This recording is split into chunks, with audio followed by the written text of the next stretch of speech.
I want to talk about some troubling discrepancies that I've seen from the CDC. These are things that have happened over the last week and they just keep sticking with me, so I want to talk about them.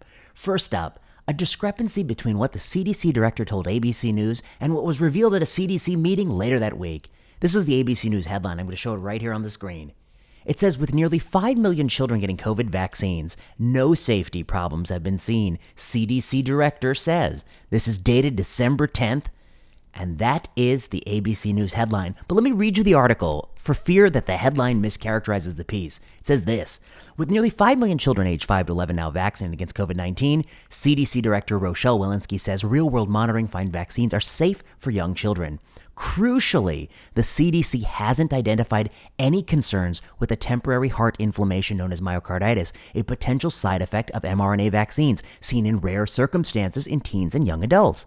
We haven't seen anything yet, Walensky told ABC News chief medical correspondent Dr. Jennifer Ashton in a rare in-person interview from CDC headquarters in Atlanta. We have an incredibly robust vaccine safety system, and if so, if problems were there, we would find it.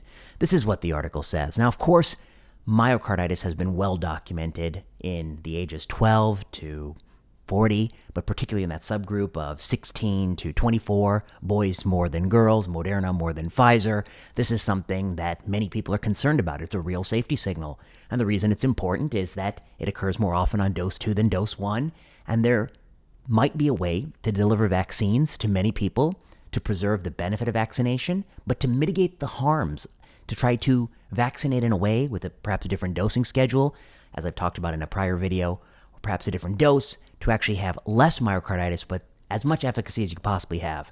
Now, naturally, when the 5 to 11 EUA came out, people were concerned that that safety signal will also be present in the younger age group. We didn't know for sure, of course. Myocarditis, of course, mostly a post-pubescent phenomenon, but people worried that it might be there in the prepubescent group. And so, naturally, you would want the CDC director to tell you accurately what they see and what they don't see. And on December 10th, this is what she said. And so I thought to myself, wow, 5 million people, not a single case, that's good news. And if anything, it might be a little bit too good to be true, but it's good. And a lot of people went forward saying that there's absolutely no safety signal seen here in 5 million cases. That's the usual Twitter sort of incorrect expert take. And some people privately told me that let's hang back a little bit until we get some more data and we could see the data. Then on December 16th at the CDC meeting to discuss what we're going to do with J&J, they presented information on myocarditis to VAERS among children aged 5 to 11. And this is what they report. I'm going to show you the slide right here. This is from the CDC's own slide. And it actually says on this slide, as of December 10th, 2021, the same date the CDC director is talking to ABC News. Doses administered, 7.1 million. As of December 9th, the day before, 3,233 reports to the VAERS among children aged 5 to 11.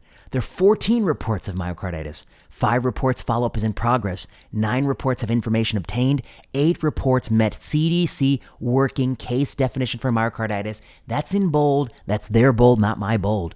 4 men, 4 female. 4 male, 4 female. After dose 1, 2 cases. After dose 2, 6 cases. 1 report under review. And then the next slide. This describes in detail the cases. Patient number 1 was 6 years old, male, chest pain, elevated troponins, you can see on the screen. Patient number 2, female, 7 years old, chest pain, elevated troponins, normal EKG and echo, still recovering at the time of report. Patient number 3, 8 years old, onset, 2 days. Dose number 2, chest pain, elevated troponins, symptoms resolved. Patient number 4, a 9-year-old male, chest pain, elevated troponins, and the list goes on and on. Now, what is going on here? What is going on? There are many things we can debate. One thing we can debate is this rate of myocarditis higher than baseline? Well, because of course there's some baseline rate of myocarditis all the time. The answer is, I don't know for sure based on these numbers, but I suspect that when you have a safety signal you've already identified in other ages, and you're starting to see this with sort of this classic pattern, this classic few days after dose 2 pattern, elevated troponins, I think it will likely be attributable to vaccine. That's not going to be a surprise. The next question is this the rate that's going to emerge? Is it really only going to be 14 cases out of 7 million? And the answer is no. This is early in a passive surveillance system. The rate will change over time. I don't know what the rate will be. I personally think It will likely be the case that 16 to 24 has the peak rate, so I don't think it'll be as high as that. That's just a guess. But I think there will be some rate here. But put all that aside, what is going on with the CDC director's statement to ABC News? When she was talking to ABC, she said specifically, we have an incredibly robust safety system, and if problems were there, we would find it. And, quote, we haven't seen anything yet. But she had their own analysis with a data halt one day before. Is she not aware of the analysis? Does she not know what analyses are being performed in the CDC? That's not going to be good. Or is she aware of it and somehow incorrectly characterizing it to the news, which is also not good. But either way, whatever the explanation is, this is not good. No, who is going to trust this person again when you are getting caught lying? And that's the word for it, because I don't know what else is going on. Either you didn't know or you knew and you were deliberately saying that, but either way, what you're saying was untrue. It was untrue at the time you said it. And it matters a great deal. Actually, it's not a trivial matter. It's a sensitive matter that people are very sensitive about naturally. And people want to know the actual signals, safety signals. And people debated this for a long period of time. They've debated it for many months because the benefits to kids of that age group are going to be smaller and the risks are going to be much more salient and relevant. And so, what am I to think about this CDC director? I don't like this at all.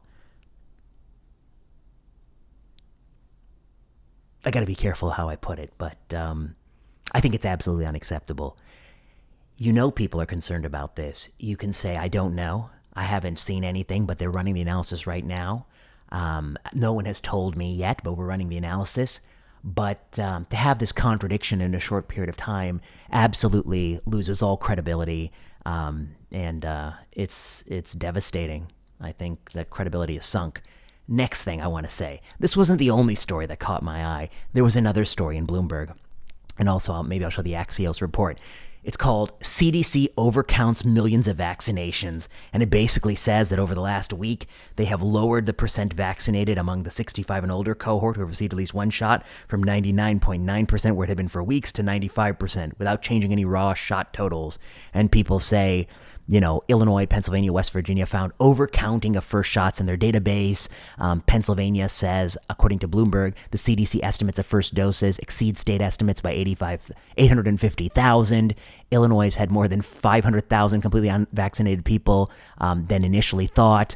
There are widespread discrepancies. One person, James Garrow, a spokesperson for Philadelphia Department of Public Health, says, quote, we don't have any faith in the numbers on the CDC website, and we never refer to them. Where it has really made it difficult for us is targeting our booster messaging, Garrow said. The truth is we have no idea, says Clay Marsh, West Virginia COVID czar.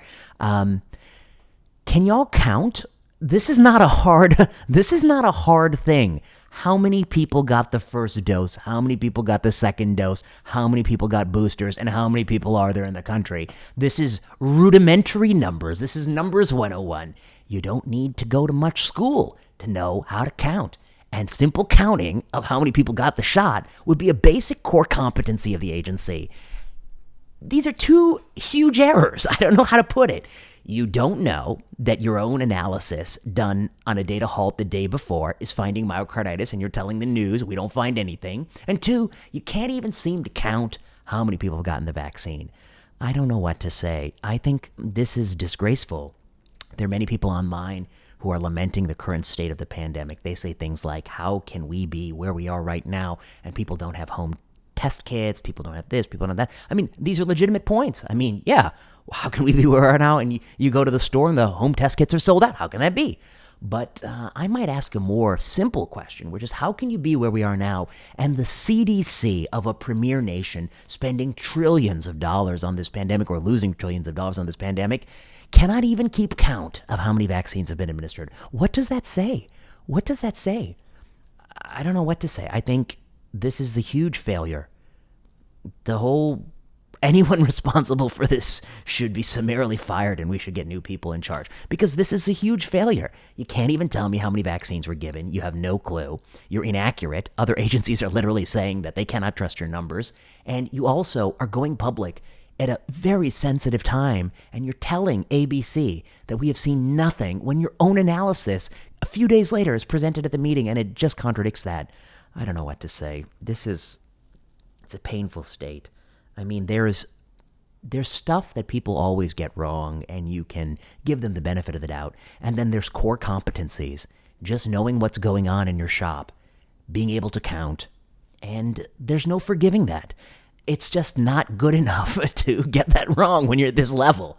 I wouldn't tolerate it even at a far lower level. I certainly won't tolerate it here. I'm surprised this isn't the front page news headline. They can't even count.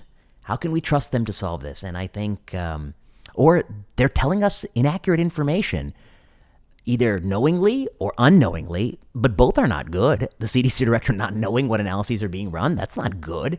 Or knowingly telling you a deception, perhaps to encourage vaccination, that's not good either. Neither is good. So these are things I saw this last week, and like a pebble in my shoe, it just keeps irritating me.